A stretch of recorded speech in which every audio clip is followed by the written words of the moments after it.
السلام علیکم ورحمۃ اللہ وبرکاتہ۔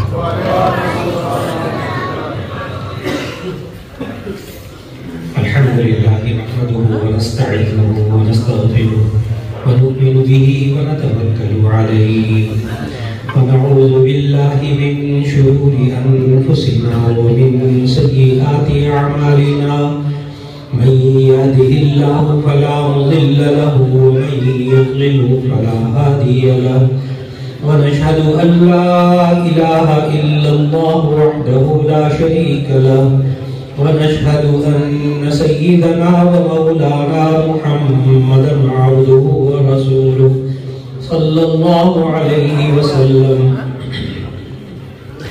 أما بعد فأعوذ بالله من الشيطان الرجيم.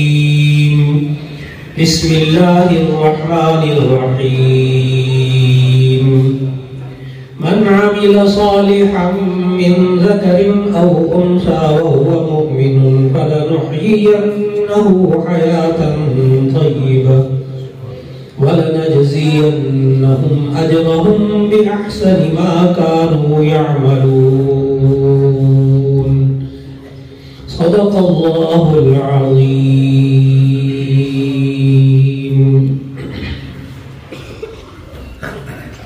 اللہ رب العزت نے ہم سب کو یہاں آج قرآن مجید کے درس کی تکمیل کی تقریب میں شرکت کی دعوت دی اور ان حضرات نے دعوت پہ بلایا. اللہ نے توفیق عطا فرمائی. اس پر اللہ کا جتنا شکر ادا کریں وہ کم ہے. اور مبارکباد کے مستحق ہیں حضرت مولانا رحمۃ اللہ صاحب، جنہوں نے یہاں 8 سال روزانہ فجر کے بعد قرآن مجید کا درس دیتے رہے اور وہ درس انہوں نے مکمل فرمایا.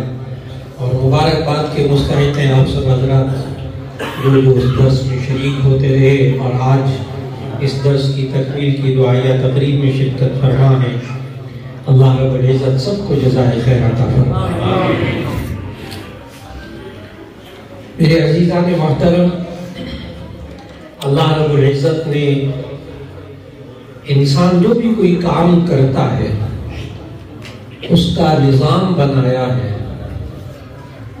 اجر و ثواب کا. یہ انسان نیک عمل کرتا ہے تو اس کا اجر دینے کے لیے اللہ نے کچھ اور نظام بنایا ہے، اور جب انسان سے گناہ ہو جائے تو اس کا نظام اللہ نے کچھ اور بنایا. اس سے آپ کو اندازہ ہوگا کہ اللہ کی ذات کتنی رحیم ہے، کتنی غفور ہے، کتنی لطیف، کتنی مہربان ہے. یہ انسان اگر نیک عمل کا صرف ارادہ کر لے تو اس کو اس نیک عمل کا ثواب پورا کا پورا اللہ تعالیٰ عطا کرتا ہے. بعض لوگ اس بات کو سن کر کبھی کبھی کہہ دیتے ہیں کہ بس پھر ارادہ ہی کافی ہے، کرے نا.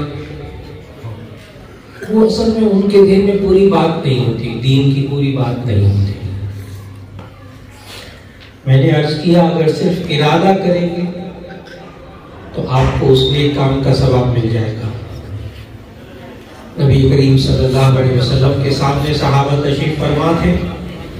ایک صحابی نے عرض کیا یا رسول اللہ صلی اللہ علیہ وسلم ذهب اهل الدثور بالاجور، کہ یہ تمام جتنے مالدار لوگ ہیں یہ سارا اجر و ثواب تو یہ لے گئے، نمازیں ہم بھی پڑھتے، یہ بھی پڑھتے، روزے ہم بھی رکھتے، یہ بھی رکھتے ہیں، لیکن یہ مال کی وجہ سے وہ عبادتیں کرتے جو ہم نہیں کر سکتے. اگر ہمارے پاس مال ہوتا تو ہم بھی عبادت کرتے. بس انہوں نے جب یہ ارادہ ظاہر کیا نا کہ اگر ہمارے پاس مال ہوتا تو ہم بھی یہ عبادت کرتے، مال واحد، تو نبی کریم صلی اللہ علیہ وسلم نے فرمایا کہ جب تم نے ارادہ کر لیا تو اللہ نے تمہیں ان سب کا ثواب عطا فرمایا.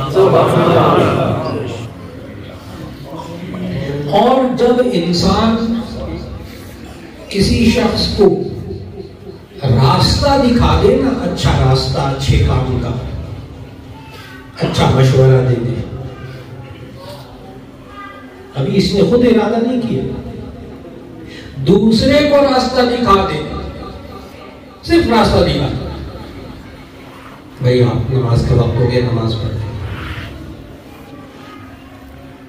نبی کریم صلی اللہ علیہ وسلم نے فرمایا الدال علی الخیر کفاعلہ، نیک کام کی طرف رہنمائی کرنے والے کو نیک کام کرنے والے کے برابر ثواب ملتا ہے۔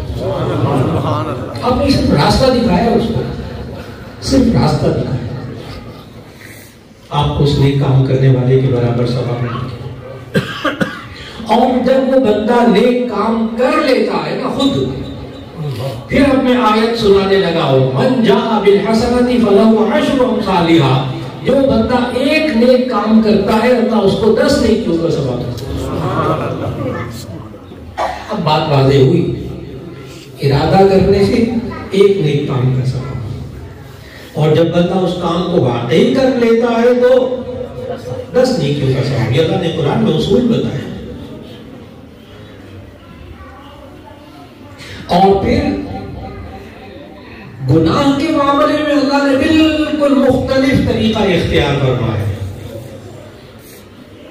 گناہ کا خیال آ جائے، بڑے سے بڑے گناہ کا خیال آ جائے، کوئی پکڑ نہیں، کوئی گناہ ہی نہیں، گناہ کرنے کا پکا ارادہ کر لینا انسان، تب بھی فرشتوں کو اس بات کا حکم ہے کرامن کاتبین کو کہ ابھی گناہ نہ لکھو۔ یہ انسان گناہ کرنے کے لیے چل پڑے تب بھی اس کے نامہ اعمال میں گناہ نہیں لکھا جاتا، یہ گناہ کے قریب پہنچ جائے تب بھی اس کے لیے نامہ اعمال میں گناہ نہیں لکھا جاتا،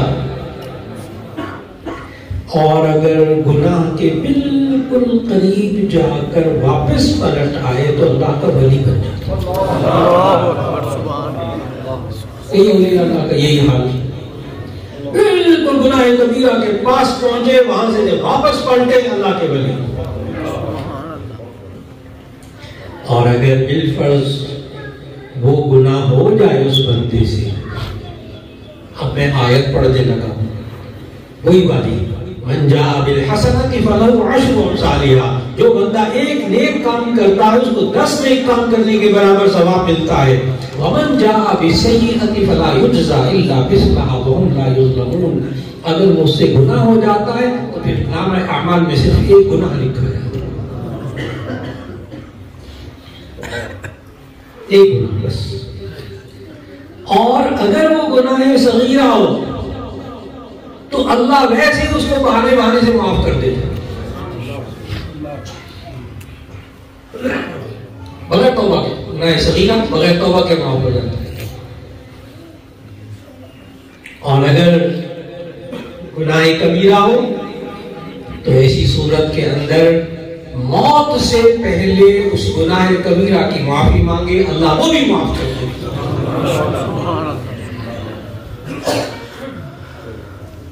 آپ نے اندازہ لگایا کہ نیک کام کرنے پر اللہ کا کوئی اور معیار ہے بدلہ دینے کا، اور گناہ ہو جائے، اللہ کی نافرمانی ہو جائے تو اس میں کوئی اور معیار ہے، بالکل مختلف۔ یہ جو ہے اجر و ثواب جو اللہ آخرت میں دے گا، نیک اعمال کا بدل اللہ آخرت میں دے گا، اسے اجر کہتے ہیں۔ لیکن ایک نیک اعمال کا اثر ہوتا ہے۔ اب ان دو لفظوں کو بس آج کے موضوع یہی والا ہے، ایک اجر ہوتا ہے جو اللہ آخرت میں دے گا، ایک نیک عمل کا اثر ہوتا ہے جو اللہ دنیا میں ظاہر کر کے دکھا دیتا،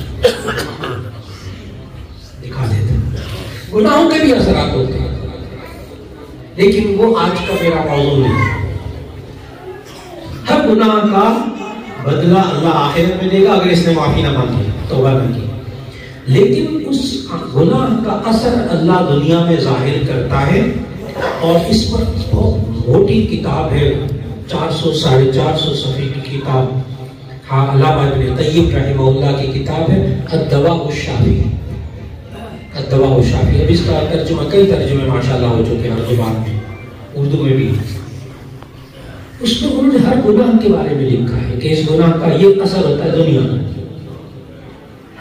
لیکن میرا آج کا موضوع یہ نہیں ہے کیونکہ قرآن مجید مکمل ہوا نا. آج موضوع ہے نیک اعمال کا اثر کیا ہوتا ہے جو اللہ دنیا میں دکھاتا ہے. پکی بات ہے، انسان کوئی بھی نیک عمل کرتا ہے اللہ اس کا اثر اس کی زندگی میں ظاہر کرتا ہے.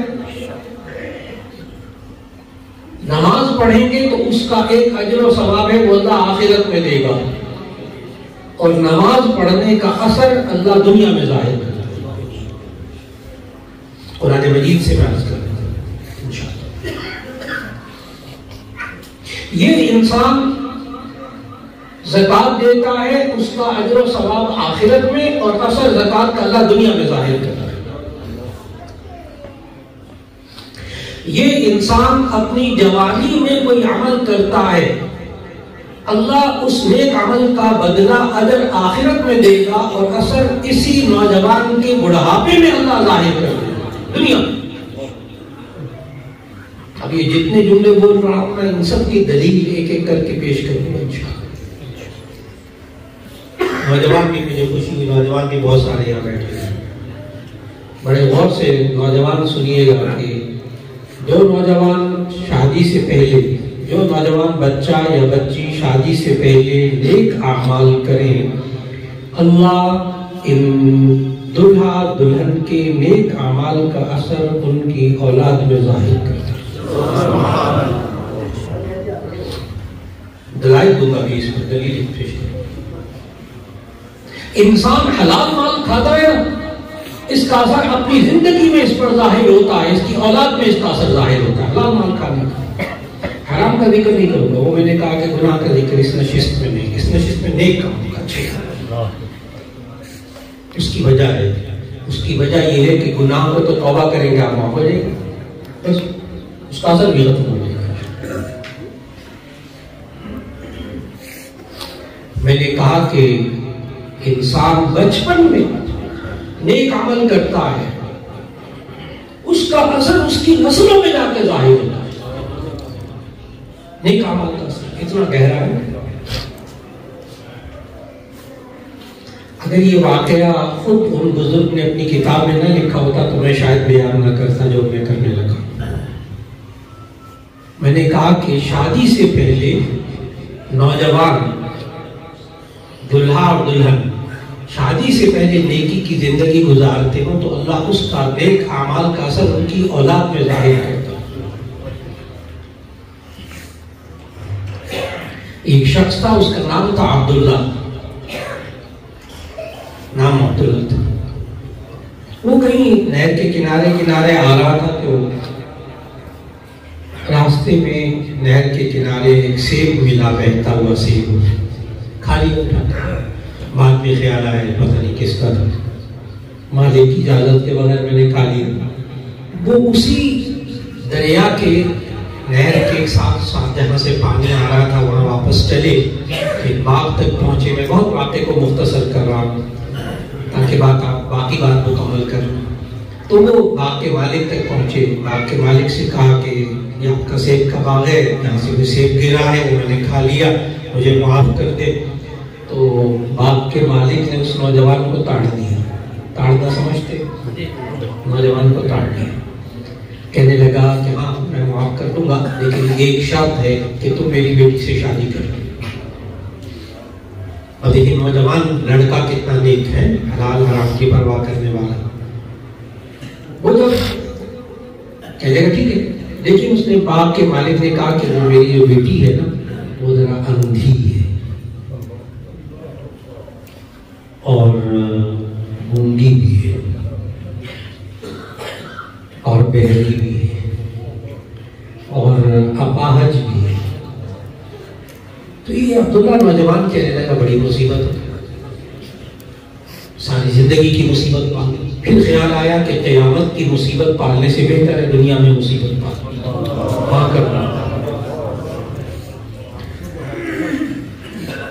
جب ہاں کرتی تو شادی ہو گئی، حجرہ عروسی میں گیا تو وہاں خوبصورت لڑکی بالکل ٹھیک تھا، واپس پلٹا باپ کے پاس، وہ لڑکی نہیں ہے، باپ نے کہا وہی لڑکی میری بیٹی ہے، لیکن اس نے آج تک اپنی آنکھوں سے کسی غیر محرم کو نہیں دیکھا، اس لیے دنیا کے اعتبار سے یہ اندھی ہے، ویسے آنکھیں ٹھیک ہے۔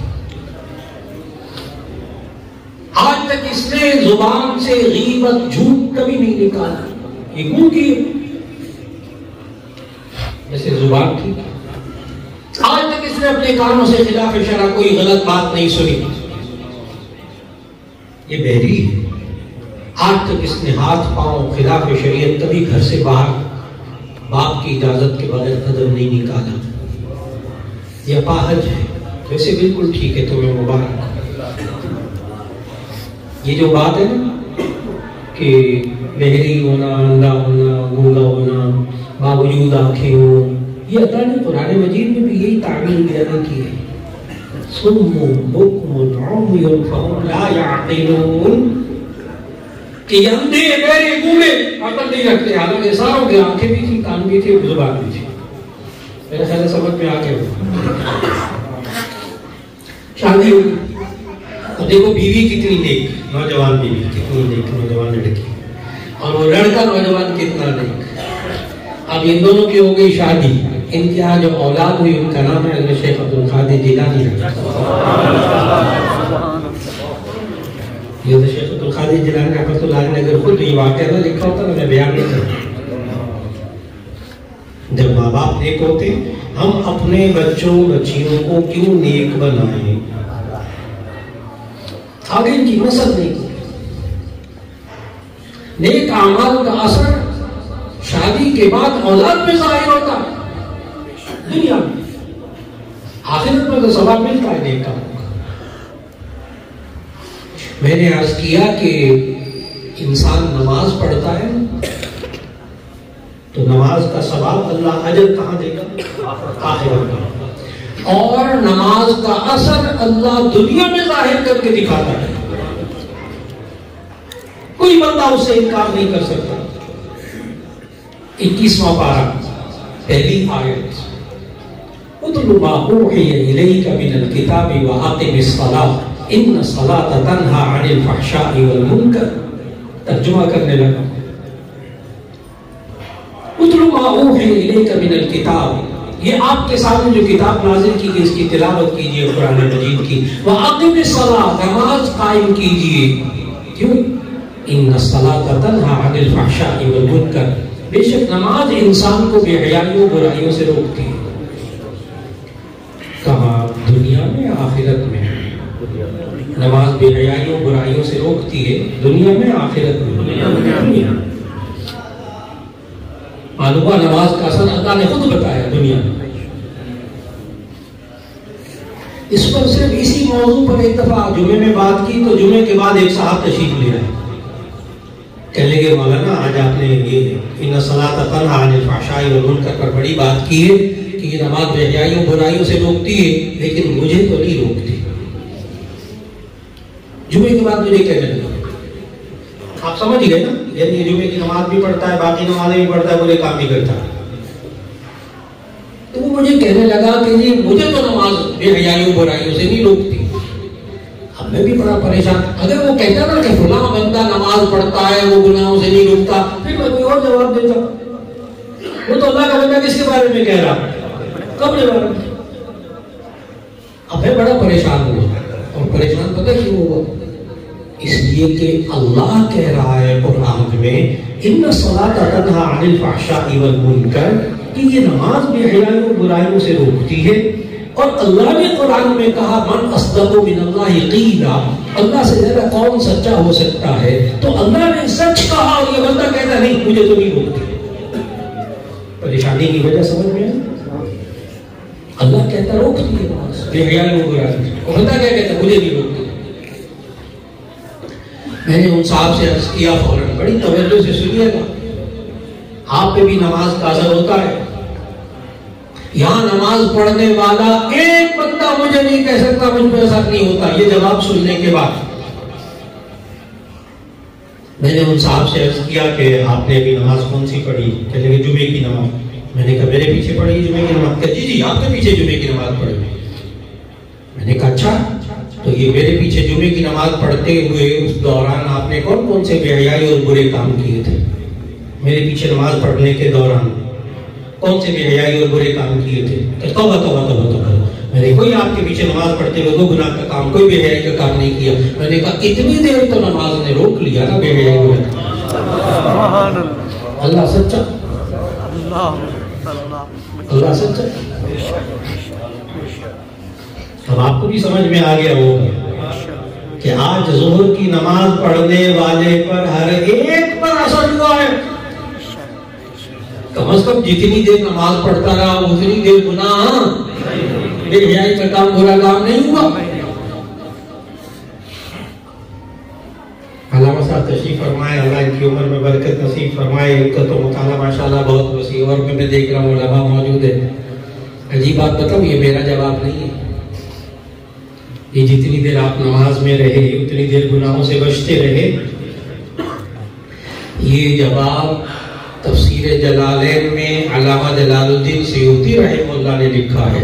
اسی آیت کی تفسیر میں یہ اتل ما اوحی، یعنی 21ویں پارے کی پہلی آیت کی تفسیر میں علامہ جلال الدین سیوطی لکھتے ہیں اتل ما اوحی الیک من الکتاب واقم الصلاۃ ان الصلاۃ تنہی عن الفحشاء والمنکر۔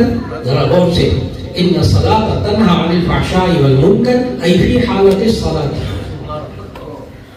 علماء کا جواب سمجھ میں آ گیا کہ نماز بے حیائی و برائیوں سے روکتی ہے، ای فی حالت الصلاۃ، یعنی نماز کی حالت۔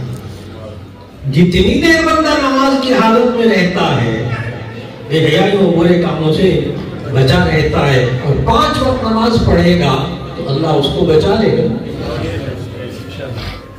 آپ سب پر نماز کا اثر آج ہوا ہے کہ نہیں ہوا؟ ماننا پڑے گا۔ یہ دنیا میں ہوا، آخرت میں ہوا؟ نماز کا اثر دنیا میں ظاہر ہوتا ہے۔ اس لیے جو صاحب یہ چاہتے ہیں نا، اور جو نوجوان چاہتا ہے اور جو ماں باپ چاہتے ہیں میرے بچے اور بچیاں بے حیائی اور برے کاموں سے رک جائیں، نماز میں لگا دیں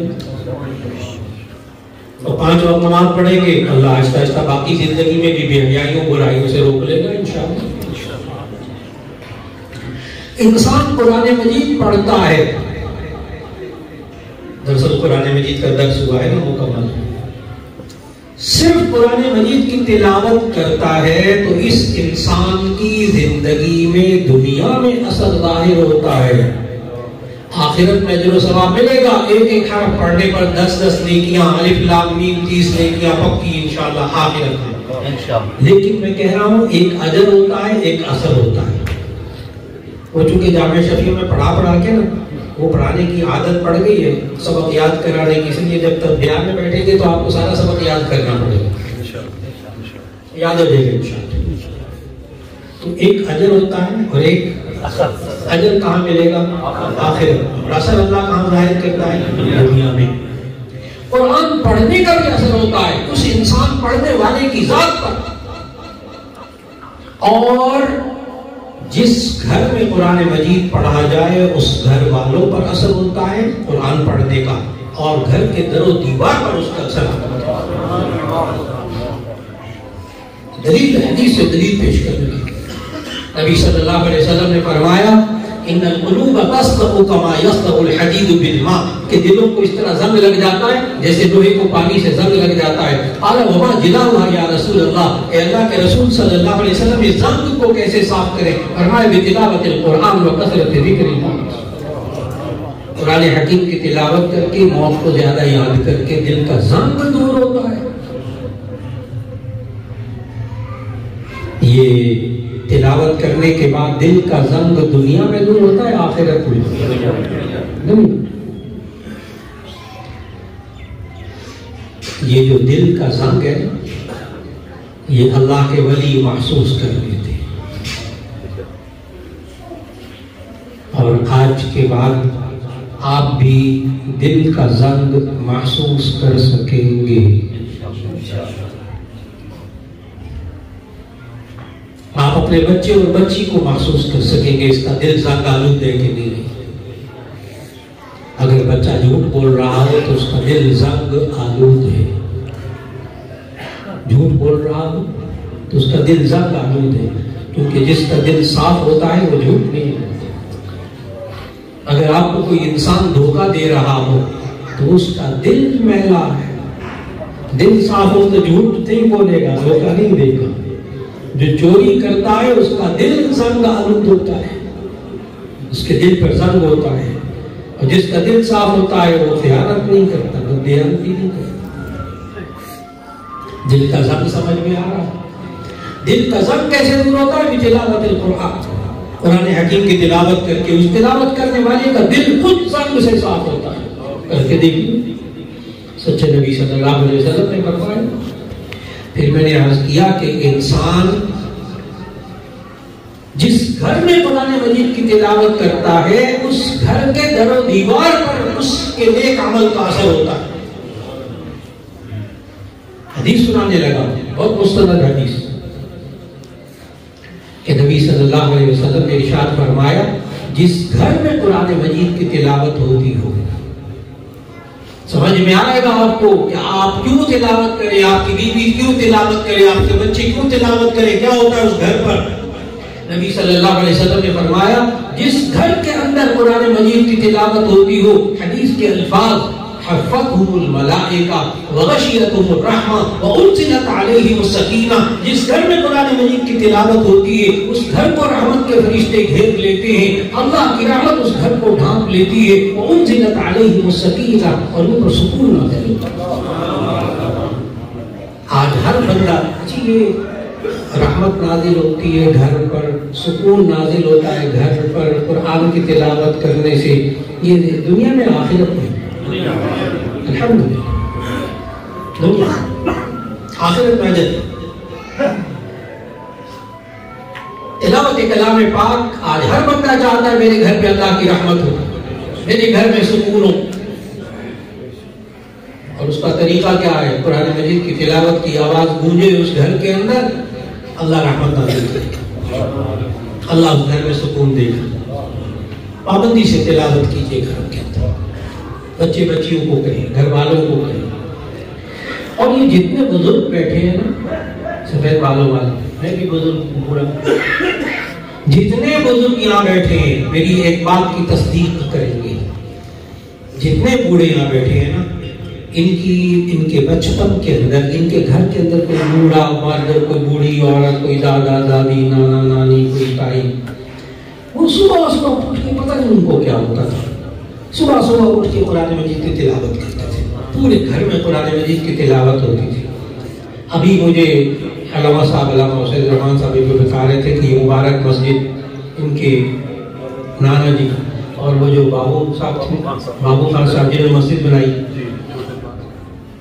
یہ لوگ اس دور کے لوگوں میں یہ معمول تھا کہ گھر کی بوڑھی عورت، بوڑھا مرد صبح صبح تلاوت کرتے تھے. اتنی برکت ہوتی تھی اس وقت گھروں میں کہ یہ سارے بزرگ جتنے بیٹھے ہیں وہ مانیں گے اس بات کو کہ ایک بندہ کماتا تھا سارا گھر کا. آنے والے مہمان آ رہے جا رہے فلاں. ابھی مجھے مولانا علامہ حسین رحمان صاحب بتا رہے تھے کہ یہاں جتنے بزرگ آتے تھے اس علاقے میں بیانات کرنے کے لیے، تو یہاں سے ان کے گھر سے کھانا تیار ہو کے آنا، نانا جی کے گھر سے، نانی کے گھر سے. ایک کماتا تھا سارے کھاتے تھے، اور سارے کماتے ہائے ہائے کرتے. کیوں؟ برکت ہے. پہلے آپ لوگ بزرگ جتنے موجود ہیں آپ نے بچپن میں دیکھا، کبھی خالہ آ رہی ہے بچوں سے، کبھی ماموں آ رہے ہیں، صبح شام کوئی پتہ ہی نہیں ہوتا تھا، ہر ایک کے لیے کھانا مہیا ہوتا تھا. اب تو جان نکلتی کوئی مہمان آ جائے. کیوں؟ برکت نہیں. پہلے وہ نیک اعمال کے اثرات ہوتے تھے گھروں کے اندر، اب بھی ہوں گے انشاءاللہ. اللہ وہی ہے، اللہ وہی ہے، صرف ہمارے اعمال میں کمی آتے ہیں. یہ انسان زندگی کے اندر نوجوانی میں کوئی اچھا کام کرتا ہے، اللہ اس کے بڑھاپے میں اس کے اثرات دکھاتے ہیں. یہ والا جملہ بھی میں نے بولا تھا.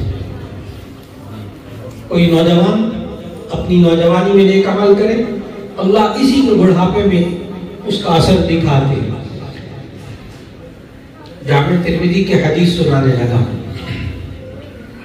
نبی صلی اللہ علیہ وسلم نے فرمایا ما اکرم شاب شیخا من اجل سنه الا قید اللہ شابا عند سنه من یکرمه او کما قال علیہ الصلوۃ والسلام. ترجمہ کرنے لگا ہوں حدیث کا. جو نوجوان اپنی جوانی میں کسی بوڑھے کی عزت کرتا ہے اس کے بڑھاپے کی وجہ سے. ترجمہ: کوئی نوجوان کسی بوڑھے کی عزت کرتا ہے اس کے بڑھاپے کی وجہ سے اپنی نوجوانی میں، تو اللہ اس نوجوان کے بڑھاپے میں ایک نوجوان مقرر کر دیتا ہے جو اس کی عزت کرے. مکافات عمل، مکافات عمل دنیا.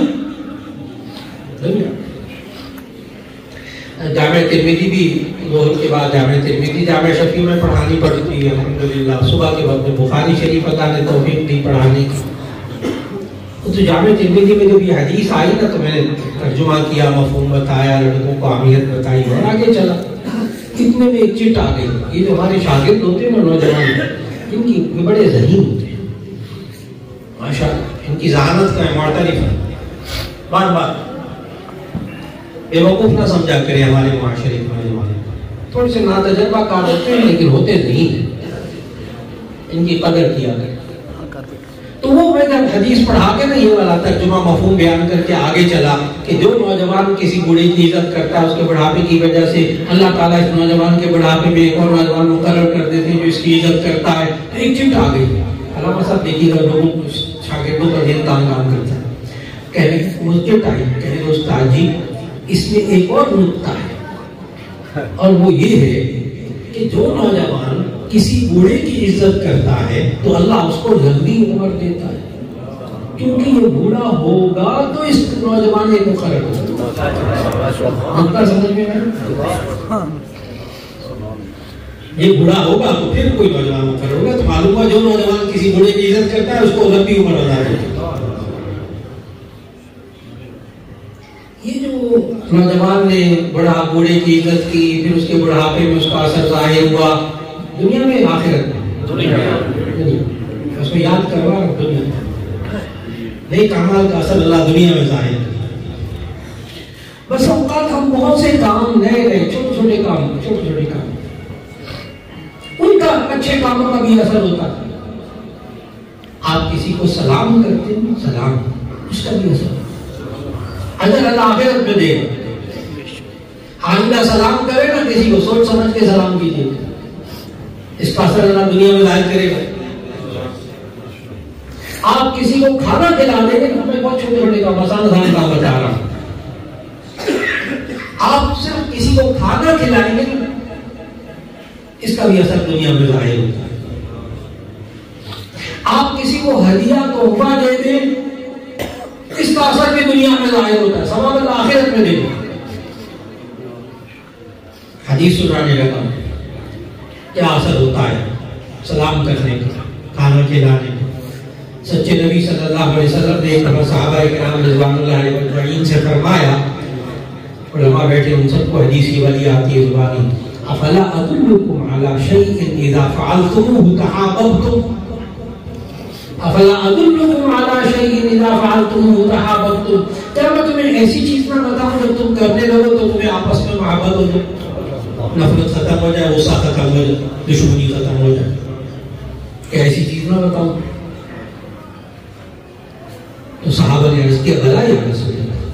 ہاں کیوں نہیں اللہ کے رسول، آپ ارشاد فرمائیے بتائیے. نبی صلی اللہ علیہ وسلم نے فرمایا افشوا السلام واطعموا الطعام، ایک دوسرے کو خوب سلام کیا کرو، ایک دوسرے کو کھانا کھلایا کرو. اس سے کیا پیدا ہوتی ہے؟ محبت دنیا میں آخرت میں. ہاں یہ بار بار میں پوچھا کیونکہ موضوع یہی ہے، نیک اعمال کا اثر دنیا میں اللہ ظاہر کر کے چھوڑتا ہے. سلام کریں گے محبت پیدا ہوگی، نفرت ختم ہوگی. آپ کھانا کھلائیں گے محبت پیدا ہوگی. مجھے ایمانداری سے بتائیں، ایک شخص آپ کو کھانا کھلائے، بعد میں کھانا کھا کر آپ اس کے منہ پر زور سے مکہ ماریں گے، لڑائی کریں گے، گلے لگائیں گے، کیا کریں گے؟ شکریہ ادا کریں. کھلانا، اسے محبت پیدا ہوتی، فوراً پیدا ہو جاتی، دیر نہیں لگتی۔ میں نے ابھی کہا ہے آپ کھانا کھلائیں کسی کو، وہ آپ کا گریبان پکڑے گا بعد میں، لڑے گا، گالیاں دے گا کھانا کھا کے، نہیں ملے گا۔ یہ کھانا اثر کرتا ہے، فوراً اثر کرتا ہے دنیا میں۔ نبی صلی اللہ علیہ وسلم نے فرمایا تحابوا تحابوا، تم ایک دوسرے کو ہدیہ دیا کرو، اس سے محبت پیدا ہوتی ہے۔ ہدیہ دیا کرو، اس سے محبت پیدا ہوتی ہے، دنیا میں آخرت میں۔ اور یہ بھی جامع ترمذی کی حدیث ہے، اور اس کے آخر میں ایک بڑا کمال کا جملہ ہے جو نبی صلی اللہ علیہ وسلم نے ارشاد اسی حدیث میں، تحابوا تحابوا فإن الهدية تذهب الضغائن، تم ایک دوسرے کو ہدیہ تحفہ دیا کرو، یہ انسان کے اندر کے پرانے غصے کو نکال دیتا ہے۔ یہ ہدیہ تین کام ہو گئے، سلام کرنا، کھانا کھلانا، ہدیہ تحفہ۔ اس سے کیا پیدا ہوتی ہے؟ محبت، نفرت ختم ہوتی ہے، غصہ ختم ہوتا ہے۔ جو کوئی بندہ ناراض ہو نا آپ سے، تین کام شروع کر، جو رشتہ دار ناراض ہو نا، تین کام شروع کر دیں یہ باتیں، سلام کرنا شروع کر دیں، چاہے وہ جواب نہ دے، آپ سلام کرتے ہیں۔ سچے نبی صلی اللہ علیہ وسلم نے فرمایا یہ سلام محبت پیدا کر کے چھوڑے تھے۔ سچے نبی صلی اللہ علیہ وسلم کھانا کھلایا جو استطاعت میں ہوتا ہے، یہ جو تکلفات مہنگے مہنگے کھانے، پیسہ خرچ کرنا بہت ہوتا ہے، یہ ضرورت نہیں ہے۔ نبی صلی اللہ علیہ وسلم نے بڑے آسان آسان نسخے بتائے تھے۔ جامع ترمذی کی حدیث یہ بھی ہے، اذا طبختم اللحم فاكثروا الماء واختلف منه لجعلك، او كما قال علیہ الصلوۃ والسلام، گھر میں گوشت بناؤ، اس میں شوربہ زیادہ کر لیا کرو، اور تھوڑا سا کم شوربہ کرو، چائے کو بھی۔ آج کسی کو لمبا شوربہ بھیجوا کے تو دکھائے گا نہیں، تکلفات سے اجنبیت پیدا ہوتی ہے، اور سادگی سے محبت پیدا ہوتی ہے۔ تو سلام کیجیے، کھانا کھلائیے، ہدیہ دیجیے، اس سے کیا پیدا ہوتی ہے؟ محبت ختم ہوتی ہے۔ بالکل اسی طرح انسان اپنی زندگی میں زکوٰۃ دیتا ہے تو اس کے مال میں برکت ہوتی ہے، اضافہ ہوتا ہے۔ یمحق اللہ الربا ویربی الصدقات، اللہ سود کو مٹاتا ہے اور زکوٰۃ اور صدقات کو بڑھاتا ہے۔ زکوٰۃ دینے سے بظاہر مال کم ہوتا ہے، لیکن اللہ اس مال میں کیا دے دیتا ہے؟ برکت دیتا ہے دنیا کے اندر۔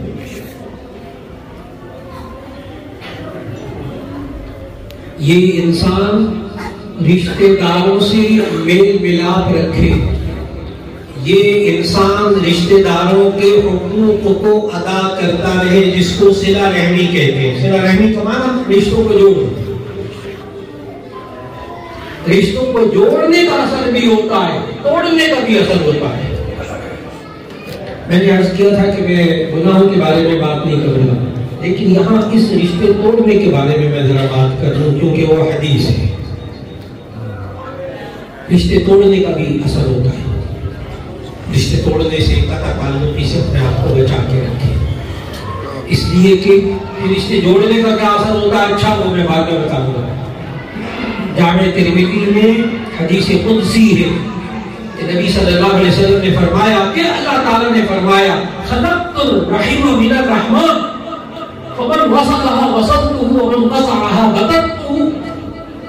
حدیث کو سمجھے، حدیث قدسی کہ نبی صلی اللہ علیہ وسلم نے فرمایا کہ اللہ تعالیٰ فرماتا ہے خلقت الرحم من الرحمن، میں نے رحم کہتے رشتے کو، میں نے لفظ راحمین رحم کو رحمان سے پیدا کیا ہے، رحمان سے بنایا ہے۔ خلقت الرحم من الرحمن فمن وصلها وصلته، جو اس رشتے کو جوڑ کے رکھتا ہے میں اس کو جوڑ کے رکھتا ہوں، ومن قطعها بتته، اور جو رشتوں کو توڑتا پھرتا ہے میں اس کو ٹکڑے ٹکڑے کرتے رکھتا ہوں۔ اور ہم معاشرے میں دیکھتے ہیں جو بندہ رشتوں کو توڑتا ہے وہ تنہا ہو جاتا ہے، کٹ کے رہ جاتا ہے، اللہ اس کو کاٹ کے رکھتا ہے۔ اور جو رشتوں کو جوڑتا ہے وہ اچھے کام ہے. جو صلہ رحمی کرتا ہے اس کو کیا ملتا ہے؟ اس کا اثر دنیا میں کیا ظاہر ہوتا ہے؟ اجر آخرت میں دے گا اللہ انشاءاللہ. بہت مشہور حدیث، تمام علماء جانتے ہیں اس حدیث کو کہ نبی صلی اللہ علیہ وسلم نے فرمایا من احب ان يبسط له في رزقه وينسأ له في اثره فليصل رحمه او كما قال علیہ الصلوۃ والسلام. بخاری شریف میں بھی حدیث موجود کہ جو بندہ یہ پسند کرتا ہے کہ اس کے مال میں اضافہ ہو، اس کے رزق میں اضافہ ہو اور اس کی عمر لمبی ہو جائے، عمر میں اضافہ ہو، تو اسے چاہیے کہ وہ صلہ رحمی کرے. من احب ان يبسط له في رزقه وينسأ له في اثره فليصل رحمه. جو بندہ چاہتا ہے کہ میرے رزق میں اضافہ ہو، میری عمر میں اضافہ ہو، اسے چاہیے کہ وہ صلہ رحمی کرے، رشتوں کو جوڑ کے رکھے. یہ بعض محدثین نے یہاں پتہ کیا لکھا کہ جب انسان صلہ رحمی کرتا ہے تو اس کے رزق میں اضافہ ہوتا ہے، اس کی عمر میں اضافہ ہوتا ہے. تو آپ میں سے بھی بہت سے حضرات ماشاءاللہ علم رکھتے ہیں تو سوال کرتے ہیں کہ جی رزق میں اضافہ کیسے ہوگا؟ وہ تو اللہ نے پیدا ہونے سے پہلے لکھ دیا تھا. اور عمر میں اضافہ کہاں سے ہوگا؟ یہ تو اللہ نے پہلے سے لکھ دیا تھا. ایک سوال ذہن میں آئے گا. اس کا جواب بعض محدثین نے یہ دیا کہ رزق میں اضافہ ہوگا، عمر میں اضافہ ہوگا، یعنی برکت ہوگی. اس رزق میں برکت ہوگی، اس عمر میں برکت ہوگی. بعض محدثین نے تو یہ لکھا، اور بعض محدثین نے تو کھل کر لکھا ہے کہ نہیں اضافہ ہوگا، عمر میں اضافہ ہوگا، رزق میں اضافہ ہوگا. اب آپ کے ذہن میں پھر وہی سوال رہا کہ جی وہ رزق تو طے ہو چکا ہے، اس میں اضافہ کہاں سے ہوگا؟ اور یہ جو عمر ہے اس میں اضافہ کہاں سے ہوگا؟ وہ تو لکھا جا چکا. سوال پھر بن رہے ہیں. اس کا جواب محدث نے پتہ کیا دیا؟ غور سے سنیے گا. محدث نے کہا رزق میں اضافہ ہوگا، عمر میں اضافہ ہوگا. رہا وہ سوال تو اس کا جواب انہوں نے لکھا کہ تقدیر میں یہ بھی لکھا ہوا تھا کہ اس کی عمر اتنی لکھ دی گئی ہے، لیکن یہ صلہ رحمی کرے گا اس لیے اس کی عمر میں اضافہ کر دیا. سبحان اللہ. تقدیر میں یہ بھی لکھا یہ صلہ رحمی کرے گا، اس کا رزق اتنا مقرر ہو گیا تھا، لیکن یہ صلہ رحمی کرے گا تو اس کے رزق میں اتنا اضافہ اور کر دیا گیا. یہ بھی تقدیر میں لکھا. اب دیکھیے جو بندہ رشتوں کو جوڑنے کی فکر کرتا ہے، رشتہ داروں کا خیال کرتا ہے، تو پھر اللہ تعالیٰ اس کی عمر میں اضافہ کرتا ہے، دنیا میں آخرت میں. دنیا میں. اور اللہ اس کی عمر میں اضافہ کرتا ہے کہاں؟ دنیا میں. اور رزق میں اضافہ کرتا ہے کہاں؟ دنیا میں. انسان صدقہ کرتا ہے نا، اس کا ثواب آخرت میں ملتا ہے، لیکن اثر دنیا میں ظاہر ہوتا ہے. آپ نے مشہور جملہ سنا ہوگا صدقہ ترد البلا، صدقہ مصیبتیں ٹالتا ہے. محدثین نے لکھا کہ بالکل یہی عبارت تو حدیث میں نہیں ہے. صدقہ ترد البلا یہ حدیث کے الفاظ نہیں ہے، لیکن یہ مفہوم حدیث سے ثابت ہے. باقی حدیث الصدقہ تطفئ غضب الرب وتدفع میتۃ السوء، کہ صدقہ اللہ کے غضب کو ٹھنڈا کرتا ہے اور صدقہ بری موت سے انسان کو دور کر دیتا ہے. یعنی صدقہ مصیبتوں سے ٹالتا ہے، صدقے سے بلائیں ٹالتی ہیں دنیا میں آخرت میں.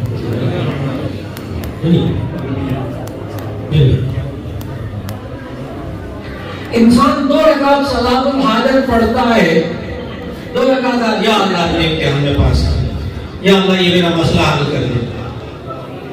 2 رکعت صلاۃ الحاجت پڑھتا ہے، اللہ تعالیٰ اس کا وہ حاجت، اس کی وہ ضرورت، وہ کام اللہ پورا کر دیتا ہے دنیا میں آخرت میں. دنیا. لیکن یہاں کبھی کبھی بہت سے لوگ مجھ سے سوال کرتے ہیں، آپ کے ذہن میں بھی سوال آئے گا کہ انسان کبھی کبھی ہم آیت کریمہ بھی تو پڑھتے ہیں نا مصیبتیں ٹالنے کے لیے. یہ تو آیت قرآن مجید سے ثابت ہے نا، لا الہ الا انت سبحانک انی کنت من الظالمین. تو آیت کریمہ بندہ پڑھے تو ایسی صورت میں اس کی مصیبتیں ٹل جاتی ہیں دنیا میں آخرت میں. اچھا اب ایک بڑا گہرا سوال ہے، جواب آپ حضرات دیں گے. اتنی دیر سے میں نے یہ مسئلہ سمجھایا ہے تو جواب اب آپ نے دینا ہے.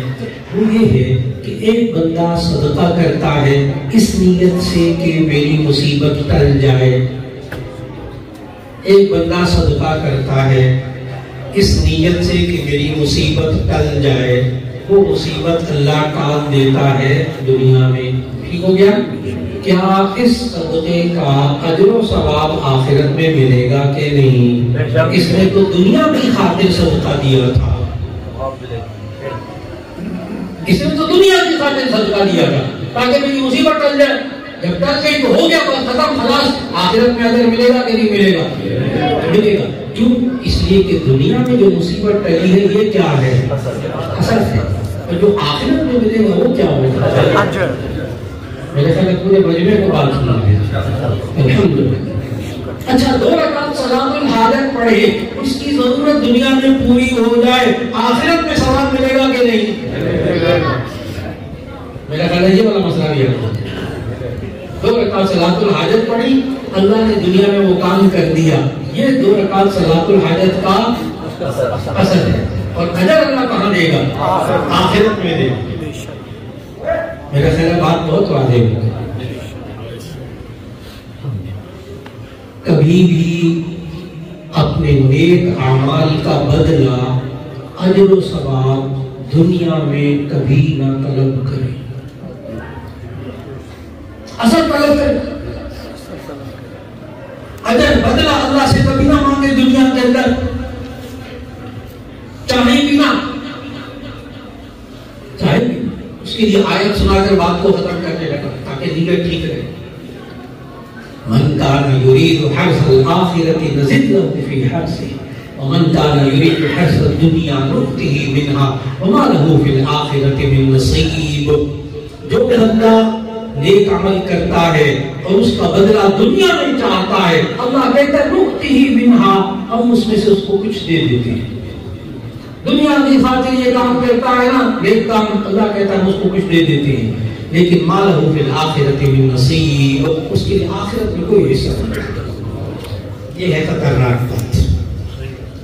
یہ ہے خطرناک بات کہ انسان دنیا کی خاطر نمازیں پڑھے، دنیا کی خاطر نیک کام کرے، دنیا کے دکھانے کے لیے نیک کام کرے. ایسی صورت میں اس کو آخرت میں اجر بھی نہیں ملے گا. ومن كان يريد حرث الآخرة نزد له في حرثه، اور جو بندہ آخرت کو سامنے رکھ کر نیک اعمال کرتا ہے، اللہ کہتا ہے ہم اور زیادہ اضافہ کر کے اس کو دیں گے. اس لیے میرے عزیز محترم، یہ جو قرآن مجید کا درس مکمل ہوا، یہ قرآن مجید کے درس میں بیٹھنے والوں کو ان پر بھی ایک اثر ظاہر ہوا ہے. آپ کو ماننا پڑے گا. یہ قرآن مجید کتاب ہدایت ہے. الف لام میم ذالک الکتاب لا ریب فیہ ھدی للمتقین شہر رمضان الذی انزل فیہ القرآن ھدی للناس. یہ قرآن کتاب ہدایت ہے. ہدایت سیدھا راستہ دکھاتی ہے، اور ہدایت کا الٹ، ہدایت کی ضد، ہدایت کا اپوزٹ اللہ نے قرآن میں بیان کیا، گمراہی. یضل بہ کثیرا ویہدی بہ کثیرا. ہدایت کا اپوزٹ کیا ہے؟ گمراہی. قرآن پڑھنے سے، آخری جملے، قرآن پڑھنے سے، قرآن کے درس میں بیٹھنے سے، قرآن کو سمجھنے سے، قرآن پر عمل کرنے سے اللہ ہدایت دیتا ہے اور گمراہی کی بیماری سے شفا دیتا ہے. گمراہی سے اللہ بچا لیتا ہے دنیا میں آخرت میں. یہ قرآن لوگوں کو ہدایت دیتا ہے. ماشاءاللہ مجھے علامہ حسین رحمان صاحب نے بتایا کہ خواتین بھی ماشاءاللہ بیان سن رہی ہیں اور انہوں نے بھی سمجھا ہوگا کہ نیک اعمال کے اثرات ہوتے ہیں. نیک اعمال کے اثرات ہوتے ہیں. اور دنیا کے اندر اللہ اثر ظاہر کرتا ہے. اسی لیے میں نے خواتین میں مثال دی وہ میاں بیوی کی. جب وہ اتنے نیک تھے تو اللہ نے آگے اولاد بھی کیا دی. خواتین کو یہ سمجھنا ہو خواتین صدقہ دیں تو سوچ کر دیں اس صدقے سے مصیبتیں دنیا میں ٹلے گی، آخرت میں اللہ اجر و ثواب دے گا. یہ خواتین بھی نماز پابندی سے پڑھیں، انشاءاللہ یہ خود بھی اللہ ان کو بے حیائی برائیوں سے روکے گا. خاص طور پر خواتین سے عرض کروں گا کہ اپنے چھوٹے بچے اور بچیوں کو نماز کا پابند بنائیں، اس لیے کہ آج مائیں بہت فکر مند ہیں. سچی بات ہے، ماؤں کی آنکھوں میں خون کے آنسو آ جاتے ہیں جب مائیں اپنے بچوں کو بے حیائی اور برے کام کرتے ہوئے دیکھتی ہیں. جب یہ نوجوان بچہ یا بچی کوئی بے حیائی کا کام، کوئی برا کام دیکھ رہا ہو یا کر رہا ہو، یہ ماؤں کی آنکھوں میں خون کے آنسو آتے ہیں. اس کا علاج کیا ہے؟ ان الصلاۃ تنہی عن الفحشاء والمنکر. بچوں اور بچیوں کو نماز کی عادت ڈالیے، نماز کی عادت ڈالیے. انشاءاللہ یہ نماز ان کو روکے گی بے حیائی اور برائیوں سے. ان بچے اور بچیوں کو قرآن مجید کی تلاوت کی عادت ڈالیے. ماں خود تلاوت کرے، بچیوں کو سکھائے، ماں اچھی طرح ذہن میں رکھے. کوئی ماں ایسی نہ ہو یہاں آج بات کو سننے والی کہ جس کا کوئی بچہ یا بچہ قرآن نہ پڑھ سکتا. تلاوت سکھائیں، تلاوت سکھائیں. میں ماؤں کے لیے ایک بات بتانا چاہتا ہوں، اور یہاں مجھے ابھی علامہ اسد الرحمان صاحب نے بتایا، اللہ ان کی عمر میں برکت نصیب فرمائے، انہوں نے بتایا کہ یہاں اس مبارک مسجد میں بڑے بڑے بزرگ آ چکے. ان بزرگوں کے بارے میں ایک بات بتانا چاہتا ہوں ان ماؤں خواتین کو. ایک بچہ، بس پھر میں یہ بات مکمل کر رہا ہوں، پوری توجہ دیجیے گا. موضوع میرا وہی ہے، اچھے اعمال کا اثر. ایک بچے کو ماں نے مدرسے میں داخل کرانے لے گئی. جب مائیں اچھی ہو پھر کیا ہوتا ہے؟ بچے کو ماں مدرسے میں داخل کرانے لے گئی تو استاد صاحب نے بسم اللہ کروائی، قاعدہ شروع کروایا، پڑھو بیٹا بسم اللہ الرحمن الرحیم الف با تا سا، پڑھایا. پھر جیسے استاد پوچھتے بچے سے تمہیں کوئی سنتے ونتے یاد ہے، پوچھتے کوئی زبانی صورت یاد ہے، تو اس بچے نے کہا مجھے 15 پارے زبانی یاد ہے. اور دیکھ کر الف با تا سا نہیں پڑھ سکتا وہ بچہ. تو ماں سے پوچھا یہ کیا ہے؟ بچہ جو الف با تا سا دیکھ کر نہیں پڑھ سکتا، یہ کہہ رہا مجھے 15 پارے زبانی یاد ہے. ماں نے کہا بالکل ٹھیک کہتا ہے، اس لیے کہ مجھے 15 پارے زبانی یاد تھے تو میں راغب کو لوری دینے کے لیے، سنانے کے لیے، بجائے گانے سنانے کے، نغمے سنانے کے، میں ہل کے قرآن پڑھتی تھی، اس کو یاد ہو گیا. اچھا آپ نے یہ نہیں سوچنا اچھا مولانا اتنی اونچی اونچی باتیں رکھ کے تھوڑا سا نیچے کیا بتا رہے ہیں؟ جو جس بندے کے دل میں یہ اشکال آئے نا، یہ والا 15 پارے زبانی بچہ، تو اپنے بچوں کو دیکھیں جن کو آپ انگلش اسکولوں میں بھیجواتے ہیں نا، چھوٹے چھوٹے بچے نرسری کے، کے جی کے، ان کو 15 20 نظمیں انگریزی کی آتی ہیں جن کا ترجمہ آپ کو نہیں آتا. مہربانی کریں